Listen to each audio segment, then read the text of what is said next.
Assalamu alaikum dear students. In the previous class we have actually discussed about angle between two vectors when the cross product of vectors is given, and we have also discussed the unit vector perpendicular to two vectors. So if n cap is a unit vector perpendicular to two vectors, and then this n cap is always equal to, since we know that if we have two vectors v1 and v2, then there are two kinds of unit vectors which are perpendicular to both v1 and v2. One is called this n cap along the positive direction, that is n cap, and one is to opposite to that of n cap, and that is denoted by minus n cap, that we have discussed in the previous class. So there are two kinds of vectors which are perpendicular to both v1 and v2. One is denoted by plus n cap and next one is denoted by minus n cap. Thus we can say that a unit vector which is perpendicular to two proper vectors v1 and v2 is equal to plus minus n cap. और उस n cap का value आया था, जब हमने previous class में discuss कर रखा था, उसका वैल्यू आया था v1 cross v2 divided by magnitude of v1 cross v2. So the unit vector perpendicular to two proper vectors v1 and v2 is plus minus v1 cross v2 divided by magnitude of v1 cross v2. That is their ratio of their cross product to the magnitude of their cross product, that we have discussed in the previous class. Now today's class will start from the concept, from an important concept, and that's called Lagrange's identity. Lagrange's identity in case of vectors. This Lagrange's identity has got an immense importance as far as these vectors is concerned, because it will actually give us the relationship between cross product and dot product of vectors. So Lagrange's identity is all about the relationship between cross product and dot product of vectors. That is why it has got an immense importance as far as the product of vectors is concerned. So here lies Lagrange's identity. Actually, this Lagrange's identity was put forward by a mathematician who is known as Joseph Louis Lagrange. The concept of Lagrange's identity was put forward by a mathematician, Joseph Louis Lagrange, and that is why on the behalf of his name, this identity is known as Lagrange's identity. But Jigra, as I have mentioned, this identity has got an immense importance as it gives us the relationship between dot product and cross product of two non-zero vectors. So here lies the statement of Lagrange's identity. What does it state? ये क्या रहा है ये Lagrange's identity? What does it actually states? It states that if, so here lies the statement, if v1 and v2 are any two vectors, this identity has got immense importance, as I have mentioned earlier, as far your competitive level exams are concerned. So be attentive, Jigra. If v1 and v2 are any two vectors, then this Lagrange's identity states that v1 cross v2 whole square must be equal to magnitude of v1 square into magnitude of v2 square minus v1 dot v2 whole square. This is Jigra actually the statement of Lagrange's identity. That is, the square of cross product of two vectors is equal to the magnitude of first vector square, magnitude of second vector square, minus times their dot product square. तो जिगरा this can be further written as, और इसे ऐसे भी लिख सकते हैं जिगरा, कैसे, v1 cross v2 whole square. So v1 cross v2 whole square must be equal to, या ऐसे नहीं जिगरा, ये यहाँ पे minus v1 dot v2 whole square है, तो इस साइड में प्लस आएगा, तो बनेगा जिगरा plus v1 dot v2 whole square. So v1 cross v2 whole square, और ये माइनस यहाँ पे प्लस आएगा, तो बनेगा v1 dot v2 whole square, and must be equal to RHS में क्या बचेगा जिगरा, magnitude of v1 square, magnitude of v2 square. So magnitude of v1 square into magnitude of v2 square. The statement of Lagrange's identity. It can be also stated as the sum of squares of cross product and dot product of two vectors. जिगरा ऐसे भी इसे state कर सकते हैं कि कभी किसी जगह स्टेटमेंट आएगा तो फिर कहोगे हमने ऐसे पढ़ा था, ऐसे नहीं पढ़ा था, तो ऐसे भी आ सकता है स्टेटमेंट, ऐसे भी हम इसको स्टेट कर सकते हैं। कैसे? The sum of squares of cross product and dot product of two vectors is equal to the square of product of their magnitudes. क्योंकि मैग्नीट्यूड ऑफ V1 का स्क्वायर है, मैग्नीट्यूड ऑफ V2 का square है, तो whole square रख देंगे, तो whole square अंदर क्या बचेगा? Magnitude of V1 into magnitude of V2 means square of the product of their magnitudes. So all about the statement of Lagrange's identity, which has got an immense importance. Why? As it is actually the relationship between cross product and dot product of two vectors. ठीक है जिगरा? So Jigra, we are on the proof of this Lagrange's identity, which is, as I have mentioned, the relationship between cross product and dot product. So here lies the proof. That is, actually we have to prove that V1 cross V2 whole square is equal to magnitude of V1 square magnitude of V2 square minus V1 dot V2 whole square, or V1 cross V2 whole square plus V1 dot V2 whole square is equal to magnitude of V1 square into magnitude of V2 square. So since this statement contains this cross product, contains dot product, or we will mention this contains cross product, and in case of cross product of two vectors, we need the angle between vectors, we need the unit vector perpendicular to two proper vectors. So let me take a unit vector n cap which is perpendicular to V1 and V2. So in the proof we will assume that let n cap be a unit vector. ऐसा क्यों लिया है हमने जिगरा? Because as per the definition of cross product of two vectors, there we need n cap, there we need theta. ठीक है जिगरा? So इसलिए let n cap be a unit vector perpendicular to,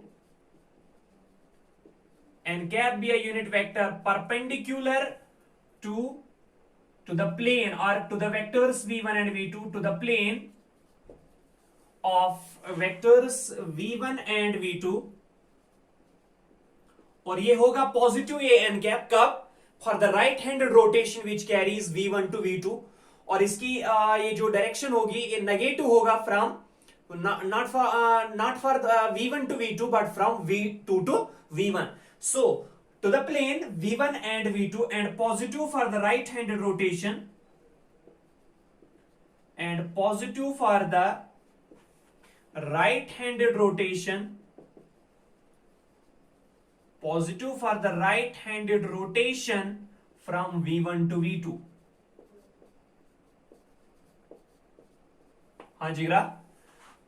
and theta be the 0 less or equal to theta less or equal to pi be the angle between V1 and V2.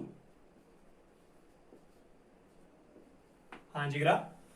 तो हमने treat किया है, late किया है कि n cap be a unit vector perpendicular to proper vectors V1 and V2 and positive for the right handed rotation from V1 to V2, और क्या लिया है जिगरा? Theta 0 less or equal to theta less or equal to pi be the angle between vectors V1 and V2. So therefore by the definition of cross product of two vectors, V1 cross V2 must be equal to, yes jigra, product of their magnitudes, that is V1 magnitude of V1 magnitude of V2, sine of angle between them, that is sine theta into n cap, a unit vector perpendicular to both the vectors V1 and V2. Implies this can be further written as, now in the statement we have actually V1 cross V2 whole square, but in here we have V1 cross V2, so we need the square, so squaring on both sides. तो क्या मिलेगा जिगरा? V1 cross V2 whole square must be equal, हाँ जिगरा यहाँ पे magnitude of V1 magnitude of V2 sine theta n cap सारी terms आपस में मल्टीपल किए गई हैं, तो अलग अलग स्क्वायर दे देंगे। क्या बनेगा जिगरा? Magnitude of V1 square into magnitude of V2 square into sine square theta into n cap square.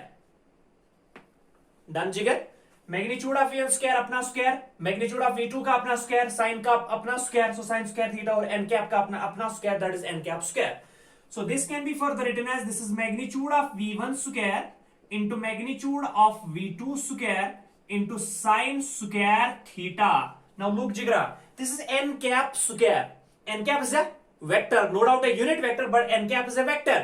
Vector का स्क्वायर क्या होता है, पढ़ा हमने जिगरा डेफिनेशन में, स्क्वायर ऑफ ए वेक्टर. तो square of a vector actually क्या होता है, the dot product of a vector with itself gives us the square of a vector. So अगर एन कैप हमारे पास है, एन कैप का स्क्वायर है, तो इसका मतलब एन कैप का स्क्वायर किसके बराबर आएगा, square of a vector means the dot product of vector with itself. तो इटसेल्फ यानी खुद के साथ डॉट कर दो, that is n cap dot n cap which is equal, since i dot i equal to j dot j equal to k dot k is equal to 1, and in the similar fashion the dot product of a unit vector with itself always yields 1. ठीक है जिगरा, तो यहां पे result जो आएगा वो 1 आएगा, बिकॉज यहां पे मेंशन कर देंगे, रीजन दे देंगे क्यों, because n cap square, the square of a vector is always equal to the dot product of vector with itself. So n dot n, and that must be equal to 1, because the dot product of any unit vector, but unit, it should be a unit vector, the dot product of any unit vector with itself always yields 1. So implies, or this can be further written as, now sine square into 1 is sine square theta, so here will remain magnitude of v1 square, हाँ जिगरा, magnitude of v2 square, sine square theta के बदले लिखेंगे 1 minus cos square theta. Clear जिगरा, because sine square theta plus cos square theta is always equal to 1 by Pythagorean identity, because sine square theta plus cos square theta is always equal to 1 whatsoever would be the value of this theta. As you may have come across with the concept in trigonometry, the famous identity, first most identity lies there, the trigonometric identity, that is sine square theta plus cos square theta is always equal to 1, or it is also known as Pythagorean identity. So from that, sine square theta is equal to 1 minus cos square theta. So instead of sine square theta, we have written here 1 minus cos square theta. Now which further implies that, तो क्या मिलेगा Jigar, v1 cross v2 whole square implies v1 cross v2 whole square must be then equal to, शाबाश जिगरा, किसके बराबर आएगा, magnitude of v1 square magnitude of v2 square into 1, within the braces we have 1 minus cos square theta. तो magnitude of v1 square magnitude of v2 square से multiple करो, magnitude of v1 square into v2 square 1 is that thing, that is magnitude of v1 square into magnitude of v2 square. हाँ जिगर, magnitude of v1 square magnitude of v2 square cos square theta, तो क्या बनेगा, minus times magnitude of v1, yes, magnitude of v2 cos square theta. Is that clear? So this can be further written as implies v1 cross v2 whole square must be then equal to, शाबाश जिगरा, magnitude of v1 square magnitude of v2 square ऐसे ही रख दो. So magnitude of v1 square magnitude of v2 square minus magnitude of v1 square magnitude of v2 square cos square theta. Magnitude of v1 का भी square है, magnitude of v2 का भी square है, cos का भी स्क्वायर है, तो हम होल स्क्वायर रखेंगे, तो क्या बनेगा जिगरा, minus times magnitude of vector v1 magnitude of vector v2 cos theta whole square. क्योंकि तीनों टर्म्स का अलग अलग स्क्वायर है, तो हमने एक ही रख दिया बाहर. So that's magnitude of v1 magnitude of v2 cos theta whole square. So implies, this can be further written as implies v1 cross v2 whole square is then equal to, शाबाश जिगरा, magnitude of v1 square magnitude of v2 square ऐसे ही रख दो. So magnitude of v1 square into magnitude of v2 square minus, now look here, take a look here, magnitude of v1 magnitude of v2 cos theta, product of their magnitudes and cosine of angle between them, किसकी definition है, dot product की. So obviously this must be equal to v1 dot v2 whole square, because v1 dot v2 is always equal to magnitude of v1 magnitude of v2 cos theta, product of their magnitudes, product of their moduli and cosine of angle between them. तो मिला Jigra v1 cross v2 whole square must be equal to magnitude of V1 square जो prove करना था, V1 cross V2 whole square is equal to magnitude of V1 square, magnitude of V2 square, magnitude of V1 square, magnitude of V2 square, minus times V1 dot V2 whole square, V1 dot V2 whole square. अब V1 dot V2 whole square यहाँ पे minus है, LHS में लेके आओ तो plus बनेगा, so that will give V1 cross V2 whole square plus V1 dot V2 whole square must be equal to magnitude of V1 square into magnitude of V2 square. The relationship between cross product and dot product of two vectors propounded by the mathematician Joseph Louis Lagrange, and that is why on the behalf of his name this identity is known as Lagrange's identity. So Jigra, this was all about the statement and proof of Lagrange's identity. Now next we have the concept, and that's called area of a triangle. How to calculate the area of a triangle using the concept of vectors, or we can say that using the concept of cross product of vectors. तो cross product of vectors को हम कैसे use करेंगे in order to find the area of a triangle. So suppose आपके पास जगह एक triangle है with its three vertices as vertex A, vertex B, and vertex C.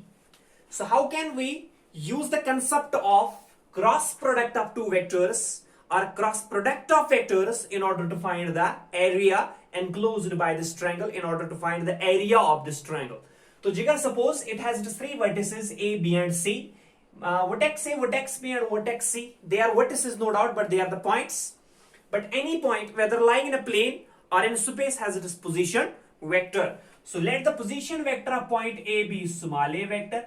Let the position vector of this point B be small b vector, and the position vector of point C be suppose small c vector. So we have the three vertices of a triangle ABC with their position vectors as small a vector, small b vector and small c vector respectively. तो यहां पे पहले mention कर देंगे let A with position vector small a, B with position vector small b and point C with position vector small c be the vertices of a triangle, be the vertices of a triangle ABC. Suppose हम ले रहे हैं जिगरा कि हमारे पास तीन points हैं, point A, point B and point C, three vertices of a triangle with their respective position vectors as small a vector, small b vector and small c vector. So be the vertices of a triangle ABC. So we need to calculate its area. Therefore, area of triangle ABC must be equal to, using the concept of trigonometry. आप लोगों ने पढ़ा होगा जिगरा trigonometry में कि अगर आपके पास एक ट्रायंगल है और उस ट्रायंगल के दो एडजेसेंट साइड्स की लेंथ मालूम है और उनके बीच में जो एंगल है सपोज थीटा, उसका साइन, तो आप इजीली इस ट्रायंगल का एरिया निकाल सकते हो. कैसे? इस ट्रायंगल का एरिया जिसके दो एडजेसेंट साइड्स मेंशन किए गए हो एंड द इंक्लूडेड एंगल हमें मालूम हो. तो अगर एक ट्रायंगल के दो एडजेसेंट साइड्स पता है और इनके बीच में जो इंक्लूडेड एंगल है वो मालूम है, तो you can easily locate it is yes area whatsoever B it is. मतलब ये किसी भी किस्म का ये ट्रायंगल है, चाहे आइसोसेलेस है, स्केलन है, इक्विलेटरल है, कुछ भी है, लेकिन अगर आपको इसके दो एडजेसेंट साइड्स मालूम है और इंक्लूडेड एंगल मालूम है, तो you can directly locate it is area. कैसे? तो इसका एरिया जो होता है वो होता है हाफ ऑफ, शाबाश जी, product of two adjacent sides. Suppose ये है A, ये है B, ये है C. So half of mod of AB into mod of AC. We are talking about the length, that is why mod of AB, mod of AC into sine of the included angle. वो angle क्या है? Theta. ये या वो angle है जिगरा क्या? Sine angle, sine of angle A. By the concept of trigonometry, its area is directly equal to half of product of lengths of its two adjacent sides into sine of the included angle. So यही यहां पे apply करेंगे. तो जिगरा suppose हमें ये दो adjacent sides मालूम है इसके, और इंक्लूडेड एंगल हम कंसिडर करेंगे एंगल ए, तो इस ट्रायंगल का एरिया क्या होगा by the concept of trigonometry? शाबाश, half of, yes, magnitude of A B, magnitude of A C into sine of angle A. So magnitude of A B, magnitude of A C, sine of angle A. Got it जिगरा? Which is further equal, this can be written as half of, ध्यान रखना जिगरा, instead of mod of AB, mod of AC, sine of angle A, we can directly write magnitude of AB cross AC vectors. तो जिगरा अगर हम magnitude की बात करेंगे तो ये मैग्नीट्यूड स्केलर होता है, लिहाजा डायरेक्शन की कोई जरूरत नहीं है यहां पे, इसीलिए मैग्नीट्यूड ऑफ एसी है तो स्केलर क्वांटिटी है, डायरेक्शन की जरूरत नहीं है, स्केलर है ऑब्वियसली. सो ये magnitude of A B, magnitude of A C, sine of angle A के बदले हमने डायरेक्टली लिखा है mod of, yes, A B cross A C. क्यों? क्योंकि जिगरा अगर हम A B cross A C देख लेंगे by the cross product of two vectors, किसके बराबर आता है? Magnitude of A B vector, magnitude of A C vector, sine of angle between them that is sine of angle A into आएगा n cap, the unit vector perpendicular to A B and A C. ठीक है जिगरा? तो इसका ये मतलब, अगर हम फिर मॉड ले लेंगे इसका, तो mod of A b is a b, mod of A c is a C, sine of angle a is again angle a, because we are talking about the angle which lies the closed interval 0, pi, first and second quadrant, so obviously sine would be positive there, and magnitude of n cap is 1, तो 1 multiple करने से इसमें फर्क नहीं पड़ेगा. तो इसीलिए जिगरा A B cross A c आता है magnitude of A B, magnitude of A C, sine of angle a into n cap. अब यहां पे ये जो एन कैप है मॉड लिया है हमने, तो magnitude of n cap will give us 1 and 1 into anything is that thing. तो बचेगा magnitude of A B, magnitude of A C, sine of angle a, magnitude of A B, magnitude of A C, sine of angle a. Got it, Jigra? So instead of AB, AC, sine of angle A, we have here written half of magnitude of AB cross AC. तो implies हमें मिला जिगरा area of triangle ABC must be equal to then half of magnitude of AB cross AC. This would be our one of the two expressions used to find the area of a triangle using the concept of cross product of vectors. तो जिगरा अगर आपको एक triangle के दो adjacent sides मालूम है, ए B vector मालूम है, ए सी वेक्टर मालूम है, तो इस वेक्टर, इस ट्रायंगल का एरिया डायरेक्टली होगा किसके बराबर? Half of magnitude of A B cross A c. But what are a B and A c? Two adjacent sides. So here we can say that the area of triangle ABC by the concept of vectors is always equal to half of magnitude of cross product of its two adjacent sides. दो adjacent sides का cross product कर दो, हाँ जिगरा, दो adjacent sides का cross product कर दो, उसका magnitude ले लो, उसका half ले लो, that will give you the area of that triangle. अगर आपको इस triangle के दो adjacent sides पता है which are represented by the vectors.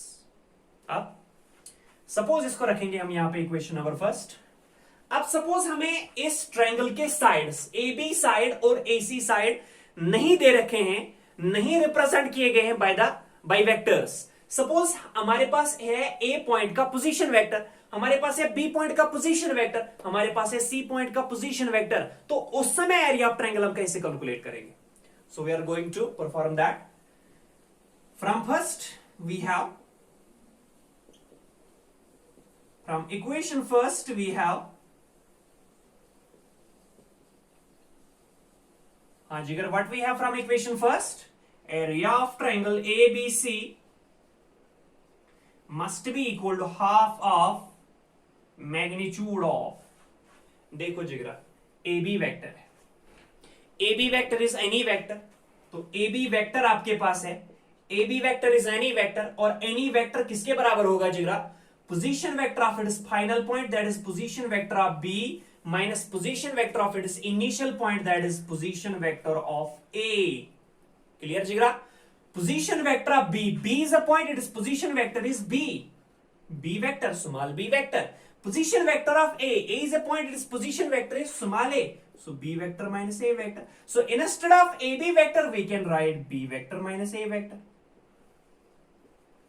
और इसका क्रॉस करना है जिगरा किसके साथ, AC vector.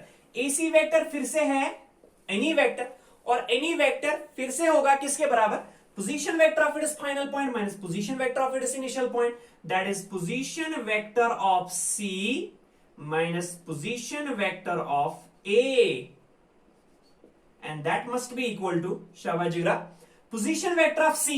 What is that? Small c vector. So small c vector minus position vector of A. What is that? Small a vector. So small a vector. So instead of AC vector we can write C vector minus A vector. So C vector minus A vector. Because क्यों जिगरा? Because AB vector is equal to position vector of B minus position vector of A, and that's equal to small b vector minus small a vector, and so on. यानी AC vector के लिए भी यही condition apply होगी. ठीक है जिगरा? So this can be further written as half of magnitude of, yes, cross कर दो पहले B से C माइनस ए को, फिर माइनस ए से C माइनस ए को, तो क्या आएगा B cross C. So B cross C plus into minus is minus B cross A, so B cross A. हाँ जीरा, अब माइनस ए से कर दो minus A into C, that is minus times A cross C. Minus into minus is plus A cross A, so A cross A. ठीक है जिगरा, cross कर दिया पहले B वेक्टर से फिर माइनस A वेक्टर से. So that's further equal to half of magnitude of, this is B cross C, keep it as B cross C minus times ये B क्रॉस A है. मुझे जिगरा बता दो B क्रॉस A के बदले हम लिख सकते हैं क्या minus times A cross B? Yes obviously. Why? Because the cross product of vectors is not generally commutative. The cross product of vectors different. If we are talking about the commutative property, the different sign. V1 cross V2 must be equal to minus times V2 cross V1. पढ़ा है हमने जिगरा observations में, जब हमने पढ़ी थी observations regarding cross product of two vectors. तो जिगरा V1 cross V2 minus times V2 cross V1 के बराबर होता है. They are opposite sense, they are opposite in direction. That is why instead of B cross A we have written minus times A cross B. Minus times A cross C के बदले लिखेंगे minus times C cross A, again by the concept of commutativity under cross product, that is V1 cross V2 is equal to minus times V2 cross V1 and plus A cross A, the cross product of any vector with itself always yields zero vector. So plus zero vector. ये भी हमने observations में जिगरा पढ़ा है.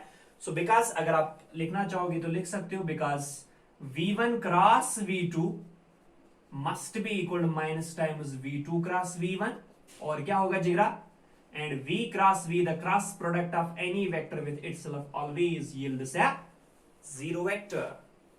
Is that clear? So implies हमें मिलेगा, implies area of triangle ABC, area of triangle ABC must be equal to half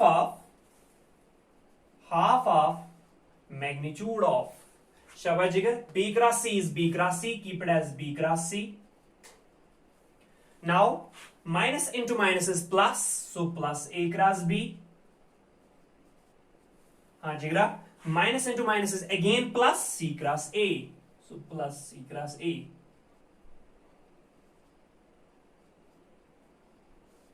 अब थोड़ा सा यहां पे ऑर्डर मेंटेन कर दो, तो implies area of triangle ABC must be equal to half of magnitude of, पहले A क्रॉस B तो A क्रॉस B, बाद में प्लस B क्रॉस C तो B क्रॉस C, और lastly plus C cross A तो C cross A.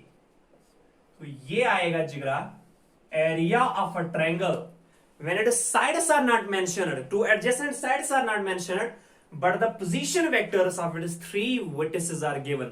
तो जिगरा अगर A पॉइंट का ए वर्टेक्स का पोजीशन वेक्टर स्मॉल ए है, बी वर्टेक्स का पोजीशन वेक्टर स्मॉल बी है और सी वर्टेक्स का पोजीशन वेक्टर स्मॉल सी है, तो उस समय इस ट्रायंगल का एरिया किसके बराबर आएगा? हाफ ऑफ मैग्नीट्यूड ऑफ ए को क्रॉस कर दो बी के साथ, प्लस बी को क्रॉस कर दो सी के साथ, प्लस सी को क्रॉस कर दो ए के साथ। लेकिन इसी ऑर्डर में, पहले ए को क्रॉस कर दो बी के साथ, फिर बाद में बी को क्रॉस कर दो सी के साथ, फिर बाद में सी को क्रॉस कर दो ए के साथ। ए को सी के साथ नहीं, because cross product of vectors is not generally commutative. तो जिगर, you have two these expressions in order to find. One is from equation first and next one is this equation second. To find the area of a triangle using the concept of cross product of vectors, one is area of triangle ABC is half of magnitude of AB cross AC. ये वाला कब use करोगे? जब आपके पास दो adjacent sides दे रखे हैं एक ट्रायंगल के, and you need to find its area. बस आपको कुछ नहीं चाहिए, two adjacent sides represented by two vectors. अगर आपके पास ये है, उन दो एडजेसेंट साइड्स का क्रॉस कर दो, शाबाश जिगर, फिर उसका मॉड ले लो, हाफ ले लो, you will get the area of a triangle. और अगर आपके पास दो एडजेसेंट साइड्स अवेलेबल नहीं है, सपोज आपके पास 3 वर्टिसेस के पोजीशन वेक्टर्स मालूम है, तो आप क्या करोगे? हाफ ऑफ मैग्नीट्यूड ऑफ, यानी पहले ए का क्रॉस कर दो बी के साथ, प्लस बी का क्रॉस कर दो सी के साथ, प्लस सी का क्रॉस कर दो ए के साथ, फिर मॉड ले लो, फिर हाफ ले लो, you will ultimately get the area of a triangle. So that was the concept of area of a triangle using the concept of vectors or by using the concept of cross product of vectors. Now यहां पे एक छोटा सा result है, and that will be included in the corollary. So here we are going to discuss a short result which is known as corollary. Corollary is a short result drawn from a big theorem, drawn from a big result. So here lies the corollary, and in that corollary we will find the area of rectangle or area parallelogram. तो जिगरा, अगर आपके पास rectangle available है या जिगर आपके पास एक parallelogram available है, चाहे रेक्टेंगल है चाहे पैरेललोग्राम है, तो सपोज अगर हम डायगोनल ड्रा करेंगे यहां पे और यहां पे भी डायगोनल ड्रा करेंगे, ये इन दोनों फिगर्स की, या स्क्वायर है वहां पे भी ये प्रॉपर्टी है, तो जिगरा ये इन फिगर्स की प्रॉपर्टी है क्या? कि इनका diagonal, the diagonal of these figures bisect the figures into two figures of equal area. ठीक है जिगरा, रेक्टेंगल का डायगोनल डाल दो तो that diagonal will divide this rectangle into two triangles of equal area. Parallelogram का कर दो तो the diagonal of a parallelogram divides the parallelogram into two triangles of again equal area. तो यहां पर हम डिस्कस करेंगे एरिया ऑफ पैरेललोग्राम और रेक्टेंगल ABCD। सपोज आपके पास रेक्टेंगल है, या जिगरा सपोज आपके पास पैरेललोग्राम है ABCD और आपको चाहिए इस रेक्टेंगल ABCD का एरिया। तो since the diagonal of this rectangle or of this parallelogram divides the rectangle or divides the parallelogram into two triangles of equal area, means हम लिखेंगे इस पूरे रेक्टेंगल का एरिया फिर किसके बराबर आएगा? लिख सकते हैं क्या? 2 times area of ABC। Obviously लिख सकते हैं, क्योंकि ABC का एरिया और BDC का एरिया सेम होगा, तो जब सेम होगा तो you can write twice ABC, so that is equal to 2 times area of triangle ABC. 2 times area of triangle ABC. So that's equal to 2 times. Now area of triangle ABC you have calculated here. Area of triangle ABC किसके बराबर आया था? यहां पे हमने equation first में पढ़ा था कि area of triangle ABC is equal to half of magnitude of AB cross AC, that is cross product of its two adjacent sides. ठीक है जिगरा, तो यहां पे भी AB और AC इसके दो एडजेसेंट साइड्स हैं, तो एरिया ऑफ ट्रायंगल ABC फिर से आएगा किसके बराबर? Half of magnitude of AB cross AC। ठीक है जिगर, अब 2 मल्टीपल 2 डिवाइड कैंसिल होगा, तो इंप्लाइज हमें मिलेगा area of parallelogram or area of rectangle, ये स्क्वायर पे भी अप्लाई होगा, that must be equal to, शाबाश जिगरा, directly magnitude of AB cross AC. So from here you can find the area of rectangle or you can find the area of parallelogram. So the area of parallelogram ABCD is directly equal to magnitude, not half of. Half of is in case of a triangle and in case of a rectangle we have directly magnitude of AB cross AC. But what is AB and AC? Two adjacent sides. तो जिगरा अगर आपके पास एक rectangle है, अगर आपके पास एक rectangle है विच अगर उसके दो एडजेसेंट साइड्स आपको मालूम है रिप्रेजेंटेड बाय द वेक्टर्स, तो उन दो एडजेसेंट साइड्स का क्रॉस कर दो, क्रॉस प्रोडक्ट कर दो, उसका मैग्नीट्यूड ले लो, you will get the area of that this rectangle और एरिया ऑफ दैट पैरेललोग्राम. तो अगर ये वाली डेफिनेशन यूज करेंगे तो यहां पे भी हाफ और हाफ कैंसिल होगा, तो क्या बचेगा, A cross B plus B cross C plus C cross A, यानी फिर से वही चीज टू टाइम्स दिस थिंग, तो यही बचेगा. तो चाहे आपके पास इन पॉइंट्स के पोजीशन वेक्टर्स मालूम हो या चाहे आपको दो एडजेसेंट साइड्स मालूम हो, you can find the area both triangle as well as the rectangular parallelogram using the concept of this cross product of vectors. So that is all about the area of triangle and area of this rectangular parallelogram using the concept of cross product of vectors. And this is, I think, the building material for our next exercise. And in our next lecture, we are going to discuss exercise next, that is 10.4. Till then, Khuda Hafiz.